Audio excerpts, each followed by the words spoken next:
Hello, good morning. Welcome to the channel. Today is 5th October 2021. पहले हम global markets देख लेते हैं starting with US markets. US markets में हमने एक अच्छी खासी बिकवाली देखी कल के दिन में और it was led by the IT stocks. तो आईटी स्टॉक्स में काफ़ी ज़्यादा हमने गिरावट देखी जिसकी वजह से हमने नैस्डैक एक 2% का फॉल देखा। Dow Jones which was down by almost like 500 points, वो थोड़ा रिकवर होके almost negative 300-350 points negative close हुआ। S&P 500 का भी वही हाल रहा। वहाँ पे इट वाज एक तो फियर है कि एक तो राइजिंग यील्ड है, तो यील्ड्स इंक्रीज हो रही है जिसका जिसका असर देख रहे हैं। और जैसे हम देख रहे हैं कि क्रूड ब्रेंट क्रूड प्राइसेस वो 80 के ऊपर चला गया, 81 डॉलर्स पर बैरल पे ट्रेड कर रहा है, जिसके वजह से इन्फ्लेशन बढ़ेगा। अगर इन्फ्लेशन बढ़ता है तो इंटरेस्ट रेट भी बढ़ सकता है, जिसका फियर मार्केट पार्टिसिपेंट्स को है। और हमने देखा ये क्लियर कट आईटी स्टॉक से शुरू हुआ है जहां पे एक अच्छी खासी हमने बिकवाली देखी in case of US markets. Asian markets का भी वही हाल है जो कि यूएस मार्केट्स को ट्रैक करता है। वहाँ पे भी हमने अच्छी खासी गिरावट देख रहे हैं अभी के टाइम पे। तो अगर हम देखें निकाय, it is down by around 3%, which is almost like 1000 point now. Hang Seng करीबन 350-400 पॉइंट डाउन है। शंघाई 7 अक्टूबर तक बंद है। तो वहाँ पे कोई हमें क्यूज़ नहीं मिल रहे हैं क्योंकि एक हफ्ते का वहाँ पे ट्रेडिंग हॉलीडे है, वहाँ पे छुट्टियाँ चल रही है। तो गोल्ड, अच्छा हम गोल्ड की बात करें तो गोल्ड स्टेबल ट्रेड कर रहा है 1765 पर आउंस पे। रुपी स्टेबल है 73.44, तो वहाँ पे कोई दिक्कत नहीं है। फ्लोज कल अच्छे रहे क्योंकि मार्केट्स में हमने कल देखा अच्छी खासी शॉर्ट कवरिंग, क्योंकि पुट कॉल रेशियो आपका ओवरसोल्ड टेरिटरी में था। तो स्वाभाविक है कि हम एक शॉर्ट कवरिंग देखेंगे और हमने वो देखा कल के दिन में। FIS 860 करोड़ की उन्होंने खरीदारी की है और DI ने 228 करोड़ की खरीदारी की है। 10 ईयर GSEC की मैं बात करूं, ये मैं बार बार अभी हाईलाइट कर रहा हूं। तो because of the higher inflation it is inching up slowly and steadily. Now it is trading at 6.25। So कल के 6.2 6.23 के रेंज से अब ये 6.25 पे आया है। ये मैंने पहले भी कहा था कि आपको हायर मेच्योरिटी के पेपर से दूर रहना चाहिए इस टाइम पे। मेरा सबसे बेस्ट ऑप्शन है कि फ्लोटिंग रेट फंड पे रहिए।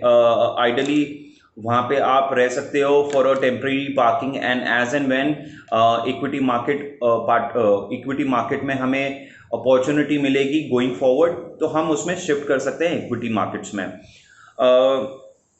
बात करें निफ्टी का सपोर्ट जो कल का लो है वो 17,580 का रहेगा और रेजिस्टेंस 17,750 का। सो ये एक इम्पॉर्टेंट आपको नंबर लेके चलना चाहिए ऑन अ क्लोजिंग बेसिस। कल एक इम्पॉर्टेंट चीज़ हुई है, कल RBI ने national asset reconstruction company limited को अप्रूवल मिल गया है, उनको लाइसेंस मिल चुका है 6,000 करोड़ का। ये इससे क्या होगा, बैड एसेट्स जो हैं मार्केट में बैंक्स के पास, वो सारा इकट्ठा इनके पास होगा and they will do the restructuring of these loans. So एक बहुत बड़ा स्टेप है towards the bad loans, towards the NPAs which are there. और एक इम्पॉर्टेंट चीज़ है जिसका हमने 2-3 बार जिक्र किया है, फिनो पे बैंक, जिसका which is a subsidiary company of Fino पे टेक। फिनो पे टेक हमने अनलिस्टेड स्पेस में बात करी थी। फिनो पे टेक हमने अपने कुछ क्लाइंट्स को भी सजेस्ट किया हुआ था। अब फाइनली हम एक्सपेक्टेशन था कि ये फिनो पे बैंक का IPO आ सकता है, which is a subsidiary company of Fino पे टेक। सो फाइनली उसका IPO आ रहा है, सेबी से अप्रूवल मिल चुका है कल। तो अभी देखते हैं कि इसका प्राइस रिएक्शन कैसा होता है फिनो पे टेक जो कि पेरेंट कंपनी है। हमारा विश्वास है कि ये अच्छा खासा अपसाइड दिखा सकता है, खास करके parent company which is on the unlisted space. और इसमें बहुत सारे बड़े कंपनीज का स्टेक है, BPCL। सो BPCL पे भी एक पॉजिटिव इम्पैक्ट आ सकता है। देखते हैं कि आज मार्केट कैसे रिएक्ट करता है इस न्यूज़ पे। अब आते हैं स्टॉक्स पे और एक स्टॉक हमने कल रेकमेंड किया था। कल और एक न्यूज़ आई थी जहाँ पे रिन्यूएबल एनर्जी जैसे एथेनॉल हो गया, उस पर गवर्नमेंट का काफ़ी फोकस है। apart from solar and everything which are there. एक sugar stocks comes into picture quite easily. So Balrampur चीनी, धामपुर शुगर, ये ऐसे स्टॉक्स है. EID पेरी, बजाज हिंदुस्तान छोटे कंपनी में, Renuka sugar again in a small stock. So ये सारी companies comes into picture. Andhra sugar again a sugar stock company which has a multiple business also. So ये stocks focus में आएंगे और मेरा विश्वास है कि ये जो पहले सेक्टोरल काइंड ऑफ और फॉर अ सर्टेन टाइम चलते थे, मेरे ख्याल से जैसे जैसे फोकस हमारा रिन्यूएबल एनर्जी पे होगा, एथेनॉल पे ज़्यादा होगा, एथेनॉल से गाड़ियाँ चलेंगी, तो ये सारे ही सेक्टर्स, ये सारे ही stocks in sugar sector should do well. और इसका 365 डेज डिमांड रहेगा, जिसके वजह से मेरा व्यू है कि शुगर स्टॉक्स हर गिरावट में आपको बाय करना चाहिए. मैंने बहुत पहले धामपुर भी शुगर मेंशन किया था, अराउंड 200 लेवल्स, वहाँ से वो स्टॉक 350 हो गया था. अब कंसोलिडेशन करेक्शन के बाद ये 300 के आसपास काफ़ी दिन से ट्रेड कर रहा था. अब फाइनली कल इसने सर्किट लगाया 320 के आसपास. तो ये सारे शुगर स्टॉक्स हैं, ये आपको कंसिडर करना चाहिए अगर आपका medium to long term time horizon है. So Balrampur Chini is one of the stock which we are looking at. Prince Pipes, ये मैंने आपको पहले कुछ टाइम पहले भी मेंशन किया था. प्रिंस पाइप्स करीबन 600 से 700 के रेंज में ट्रेड कर रहा था. फाइनली ब्रेकआउट देके 740 का हाई बनाया. उसके बाद एक consolidation, again some correction which we saw towards till 700, 690 तक भी गया था. तो ये एक स्टॉक है. फाइनली कल इसने 4% का मूव दिखाया है. 720 के आसपास ट्रेड कर रहा है. अगर ये 740 के ऊपर क्लोज देता है किसी भी दिन, आज कल परसों जब भी, तो एक फ्रेश मोमेंटम बनेगा towards 800 rupees which is is life time high as well till date. तो ये एक स्टॉक है जो आपको कंसिडर करना चाहिए. इसके अलावा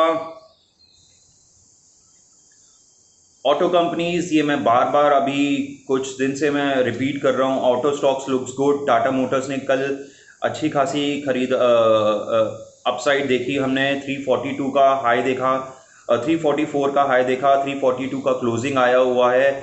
हमने करीबन 330 के आसपास मेंशन किया हुआ है. ये एक स्टॉक है, आपको खरीदना चाहिए from at least for the next 2 quarters. ये मेरा व्यू है, आप देख सकते हो. हाउसिंग फाइनेंस कंपनीज, ये भी मैंने मेंशन किया था. LIC housing, India bulls housing, इनके नंबर्स बहुत अच्छे आने वाले हैं. और ये फेस्टिव सीजन में because of the low interest rate in case of the home loans, तो एक बहुत अच्छा खासा पिकअप देख सकते हैं. एज सच भी अगर आप बात करो तो reality stocks are doing well because of the pent up demand which is there. Lot of customers, investors want to invest at this point of time into a real estate, जिसका असर हम housing finance companies में भी देख सकते हैं. सो ये 2-3 companies आप रेडार में रख सकते हो. इसके अलावा बैंकिंग मैंने मेंशन किया था, कैनरा बैंक, SBI बैंक. कल SBI बैंक ने 464 का के आसपास क्लोजिंग आई है, तो वो स्टॉक बहुत अच्छा लग रहा है. ये मैं रिपीट करूं ना करूं, आपको SBI, कैनरा बैंक, ये स्टॉक्स आपके पोर्टफोलियो में होना चाहिए on the banking side. Apart from private banking, वो भी मैंने आपको मेंशन किया हुआ है. बट ये स्टॉक PSU बैंक्स बहुत बड़ा अपसाइड दिखा सकते हैं. मेरे ख्याल से SBI can be easily 600-650 stock over the next 1.5-2 year period. Canara bank could be around 240-250 levels. PNB bank है which is just near the resistance. तो 42-44 का एक रेजिस्टेंस जोन है, इसको अगर सरपास कर लेता है तो ये इजीली ये 60 की तरफ जा सकता है.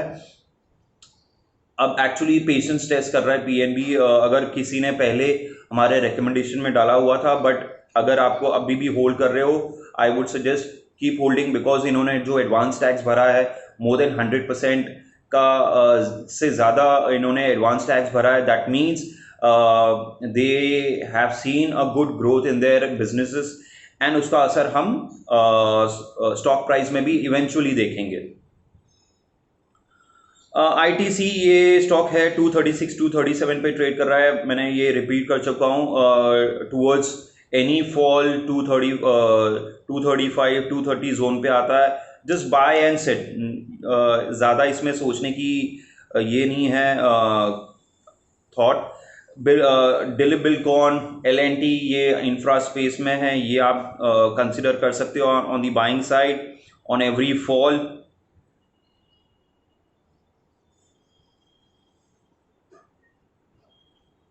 और एक स्टॉक है metal star picking up. So metal के प्राइसेस अगर आप वर्ल्ड ओवर देखो वहाँ पे पिकअप आ रहा है, तो हम जैसे NMDC एक वैल्यू स्टॉक है वो आप कंसिडर कर सकते हो। 148 का प्राइस है, it has seen a level of 200 plus. So NMDC is one stock. आप सेल देखो, नाल्को स्टॉक देखो, ये सारे ही अच्छे कर रहे हैं। कल 10 to 15% का जंप हमने अलग अलग स्टॉक्स में देखे हैं। तो NMDC एक स्टॉक है जहाँ पे हमने कल ऑलमोस्ट 3.5-4% का अपसाइड देखा। 148 का हाई है। 155 160 इज द इमीडिएट टारगेट। अगर 160 सरपास कर लेता है तो ये 185 के आसपास जा सकता है। ये स्टॉक मुझे पसंद है और हर फॉल पे आपको खरीदारी करनी चाहिए। 140 आता है, 145 at the current price also 148। But आपका view medium term at least 2 quarters का होना चाहिए, बिकॉज नथिंग कैन हैपन और मार्केट को प्रेडिक्ट कोई कर नहीं सकता कि कल क्या होगा या आज क्या होगा। जैसे कल हमने अच्छी खासी खरीदारी देखी मार्केट में, और आज डाउ जोन्स और US मार्केट्स और एशियन मार्केट्स की वजह से हम SGX निफ्टी देख रहे हैं करीबन 125 से 150 पॉइंट की ओपनिंग टिक नेगेटिव दिखा रहा है। तो ये नाउ ये मैं फिर से रिपीट कर रहा हूँ, it will be a very very volatile days. Every trading day आपको 400 पॉइंट ऊपर 400 पॉइंट नीचे ये अब दिखेगा, वॉलेटिलिटी बढ़ेगी। मैंने एक बहुत अच्छा लंबा चौड़ा मैसेज लिखा हुआ है, वो मैंने अपने व्हाट्सएप और ट्विटर में भी शेयर किया हुआ है, वो आप उसको देख सकते हो। ये मैंने क्लियरली मेंशन किया था, market needs to have some kind of a breather. जिस तरीके से मार्केट चला है वहाँ पे consolidation, small bit of correction is a part and parcel of any bull market if we talk about। if economy will do well and कुछ हद तक मार्केट ने जो फेस्टिव सीजन आ रहा है उसको प्राइसिंग भी कर चुका है। बट येस, अब क्या होगा, इंडिविजुअल स्टॉक्स, इंडिविजुअल सेक्टर्स, वहाँ पे पिक एंड चूज करके आपको मार्केट में बने रहना होगा। बट अगर आप ओवर लेवरेज ना होइए और थोड़ा बहुत कैश हमेशा आपके पास रहना चाहिए। सो ये मेरा व्यू है। अगर आपके भी कोई स्टॉक्स हैं, आपके भी कोई आपका भी किसी सेक्टर पे व्यू आप चाहते हो तो आप कमेंट बॉक्स में मेंशन कर सकते हो, और यू कैन व्हाट्सएप मी। और अगर आपको ये वीडियो अच्छा लगा तो please like and subscribe and share with your friends and family members. तो थैंक यू सो मच।